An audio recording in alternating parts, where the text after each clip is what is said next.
अस्सलामुअलैकुम। Bakrid series start हो चुका है और मैं हर रोज आप लोगों के लिए एक स्पेशल रेसिपी लेके आ रही हूँ। यूट्यूब पर पहली बार अपलोड हो रहा है और हमारे सीरीज की पहली रेसिपी है मटन टिक्का कांधारी, वो भी बिना अवन और तंदूर के। डायरेक्ट हम पैन के ऊपर बनाएंगे। इतनी मजे की होती है कि आपके मुंह में घुल जाएगी। देखते रहिए कुक विद फैम चैनल। ये बहुत ही मजेदार टिक्का कांधारी बनाने के लिए सबसे पहले हमें चाहिए आधा किलो बिना हड्डी वाला गोश्त। गोश्त के पीसेस देखिए थोड़े से बड़े काट लें। इसमें थोड़ा सा फैट इंक्लूड कर लें, तभी मजा आएगा।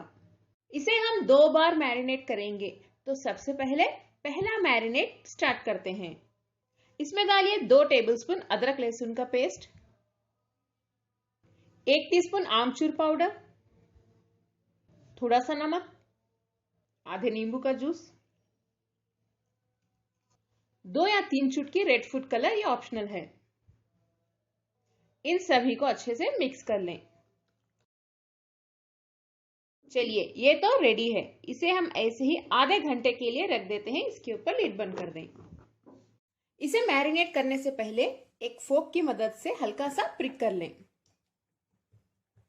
ताकि मसाले अंदर तक एंटर हो सकें।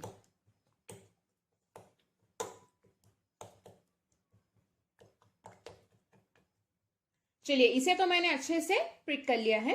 इस पे लिड बंद कर दें और आधे घंटे के लिए रख दें मैरिनेट होने के लिए। आधा घंटा हो चुका है।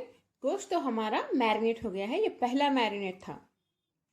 इस मैरिनेट किए हुए गोश्त को हम एक प्रेशर कुकर में डाल देते हैं।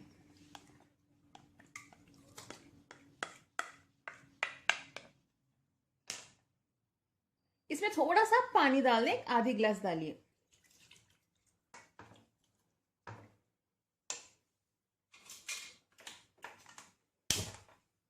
अभी हम गोश्त को 3 से 4 विजिल यानी 3 से 4 सीटी आने तक गलाएंगे। हाई फ्लेम पे रखिए। ये हम इसलिए गला रहे हैं क्योंकि हम इसे बस तवा या पैन के ऊपर ही पकाएंगे। तो जो गोश्त ये है बहुत ही ज्यादा सख्त होता है, इसीलिए इस तरह से गलाना जरूरी है। अगर आप अवन में या तंदूर पर इसे बना रहे हैं तो प्रेशर कुकर में पकाने की यानी प्रेशर कुक करने की जरूरत नहीं पड़ेगी। गोश्त को बहुत ज्यादा ना गलाएं, बस एक 3 से 4 सीटी काफी है। बाद में सेकेंड मैरिनेशन के दौरान ये अच्छे से गल जाएगा। 3 से 4 विजिल आ चुके हैं। इसे अब हम ड्राई कर लेते हैं। इसे अच्छे से ड्राई करने के बाद ठंडा भी कर लें। उसके बाद हम सेकेंड मैरिनेशन की तैयारी स्टार्ट करेंगे। बकरीद के वक्त आप इसे जरूर ट्राई करें। बहुत ही ज्यादा मजे की रेसिपी है ये। आपके फैमिली में सभी को पसंद आने वाली है। गोश्त तो हमारा ठंडा हो चुका है। इसकी सेकेंड मैरिनेशन स्टार्ट करते हैं। तो सबसे पहले इसमें डालिए हंकर्ड। हंकर्ड यानी मैंने 100 ग्राम दही को एक मलमल के कपड़े के साथ बांध के रख दिया था। उसमें जो पानी होता है वो कंप्लीटली निकल चुका है। देखिए इस तरह से दही अच्छे से थिक हो जाएगा, गाढ़ा हो जाएगा। इसे डाल दें। फ्रेश क्रीम 50 ग्राम। अगर आपके पास ये फ्रेश क्रीम ना हो तो आप दूध के ऊपर की मलाई को पीस के डाल सकते हैं। आधा टीस्पून काली मिर्च पाउडर, 2 टीस्पून धनिया पाउडर, 1 टीस्पून गरम मसाला पाउडर, 1 टीस्पून लाल मिर्च पाउडर, 1 टीस्पून इलायची पाउडर। अगर इलायची पाउडर ना हो तो आप 4 से 5 इलायची को क्रश करके डाल दें। थोड़ा सा नमक डाल दें। नमक हमने ऑलरेडी डाला हुआ है इसीलिए थोड़ा डाल रही हूं। 3 टीस्पून तेल, 1 टीस्पून अजवाइन को हम हल्का सा क्रश कर लेते हैं।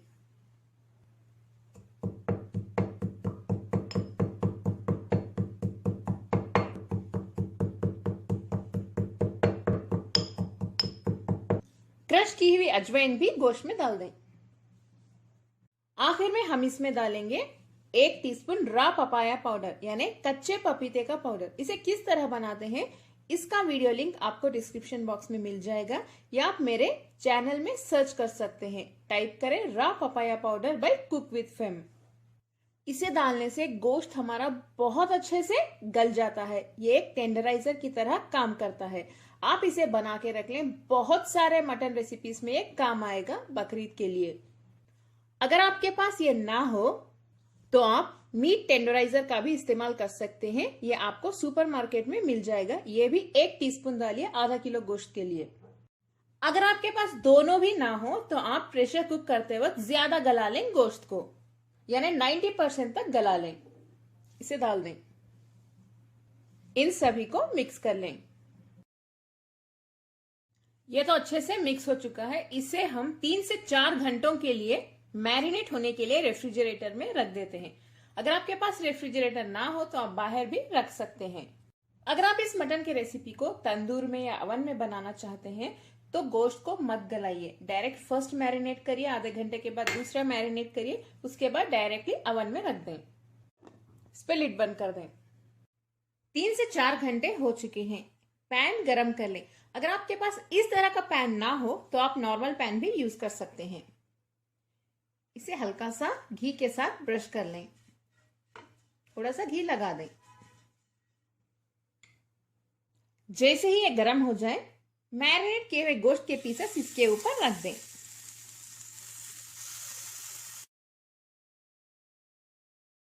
इसे मीडियम फ्लेम पे अच्छे से रोस्ट कर लें। गोश्त के पीसेस को टर्न करते रहिए। देखिए अच्छे से रोस्ट हो रहे हैं, आप देख सकते हैं। वीडियो के नीचे देखिए इस तरह से सब्सक्राइब रेड कलर में लिखा होगा, उसे प्रेस कर दें। जैसे ही आप प्रेस करेंगे देखिए एक बेल आइकॉन नजर आएगा, इसे भी प्रेस कर दें। जब आप इसे प्रेस करेंगे तो ऑल, पर्सनलाइज और नन 3 ऑप्शंस आएंगे, ऑल प्रेस कर दें। तभी आपको मेरे सभी वीडियोस के नोटिफिकेशंस मिलेंगे, वो भी फ्री। इसी तरह इसे चारों साइड अच्छे से रोस्ट करते रहिए। देख सकते हैं आप, हमारे बहुत ही ज्यादा जबरदस्त टिक्का कांधारी अब तैयार है। आखिरी स्टेप अभी एक बाकी है। गोश्त का सेकेंड बैच भी हमारा रोस्ट हो रहा है। सेकेंड बैच भी देखिए बहुत अच्छे से रोस्ट हो रहा है। कितना यमी लग रहा है ना, बहुत ही अच्छी खुशबू आ रही है इसमें से। आप लोग इसे जरूर ट्राई करें।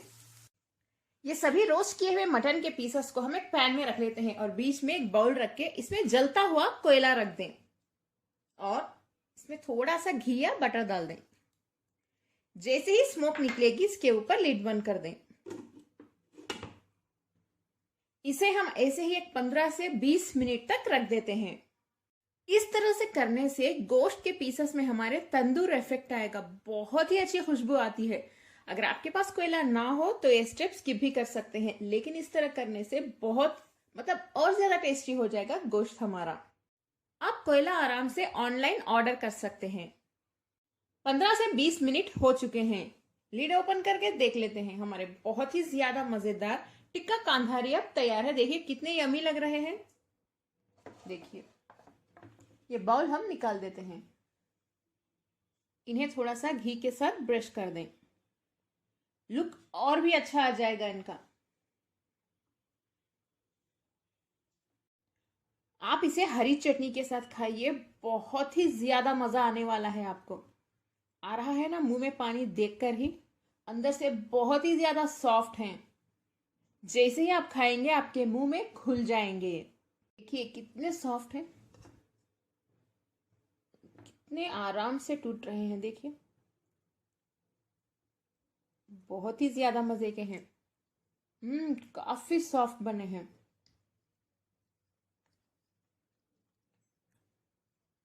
और इसका जो मसाला है वो भी बहुत ही ज्यादा यमी है।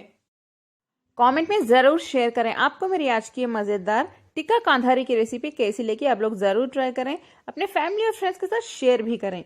लाइक करना ना भूलें। मेरा वीडियो देखने के लिए आप सबका बहुत बहुत शुक्रिया। अस्सलाम वालेकुम।